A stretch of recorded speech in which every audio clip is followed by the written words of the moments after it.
We warned you at Syracuse, and you persisted. You took advantage of us at New Canaan to drive us out, and like the dogs of Caesar you are, you followed us to Zion. And now you stand on holy ground, a temple to God's glory on earth. The only use for an animal in our temple is sacrifice. Kale wachane conserva o. You understand me, don't you? Don't you? Outman. Kunaman mad. He kill all Whitelegs. You talk.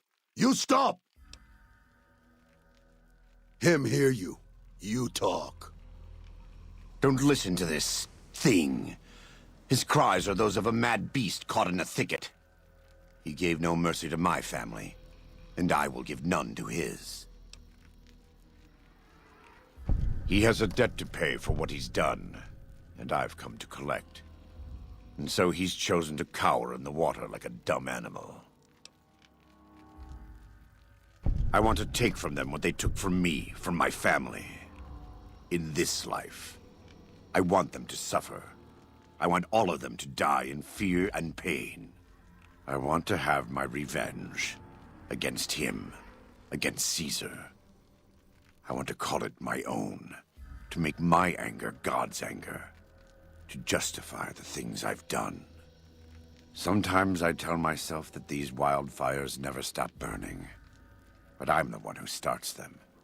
Not God, not them. I can always see it in my mind, the warmth and the heat. It will always be a part of me.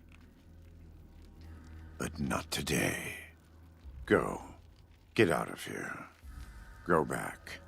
Back to the Great Salt Lake.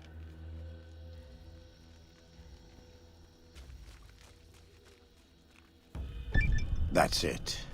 It's finished. Thank you for staying with me. I couldn't have done this on my own. Let's go find Daniel. Tomorrow we'll be here soon. And there is much to do.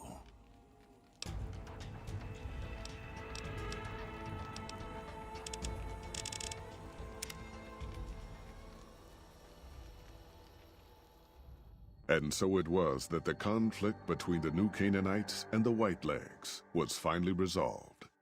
The courier's involvement had tipped the scale, shifting the fragile balance of power. Demoralized by the Dead Horse and Sorrow's attack the courier and Joshua Graham led against them, the Whitelegs retreated to Great Salt Lake. Their days were numbered. Word soon reached the 80s tribe that the Whitelegs' spirit was broken. Their war chief a dim shadow of his former self. By year's end, the 80s would overrun the Whitelegs camps, scattering the tribe to the winds and claiming the Great Salt Lake for its own. The Sorrows fought beside Joshua Graham and the Dead Horses, eradicating the threat the Whitelegs posed to Zion. Seeing the courier convince Joshua Graham to spare Salt upon wounds, the Sorrows learned that retribution could be tempered by mercy. Though he despaired at the Sorrows' loss of innocence, Daniel took some small consolation in the courier's lesson, and prayed it would take root. Having helped eradicate the Whitelegs from Zion, the Dead Horses returned to Dead Horse Point in triumph. They remained neutral toward the Sorrows, but as years went on, there were periods of competitive friction, even violence between the tribes. The New Canaanites, Daniel especially, intervened regularly as mediators, but found it difficult to reconcile the tribe's conflicts. The defeat of the Whitelegs in Zion marked a turning point in the fortunes of the Happy Trails Caravan Company. Every 2 months, the caravan met with the New Canaanites in Zion Valley to trade. Happy Trails soon returned to prosperity. The vigilance of the Sorrows and Dead Horses in defending southwestern Utah, initially startling to Happy Trails caravans, soon proved a blessing. The tribes united against the 80s, driving them back from Highway 50, and thus opening yet another trading route for Happy Trails caravans. The threat of the Whitelegs ended. Joshua Graham helped the Sorrows and Dead Horses tend to their fallen comrades and secure Zion. The courier's words had stayed Joshua's wrath in his darkest hour, and in sparing salt upon wounds, he was changed. While he continued to advocate militant opposition to the enemies of New Canaan, he sometimes showed quarter to those who crossed his family. Eventually, this new spirit would diminish the myth of the burned man in distant lands. A small price for the peace it brought to Joshua Graham.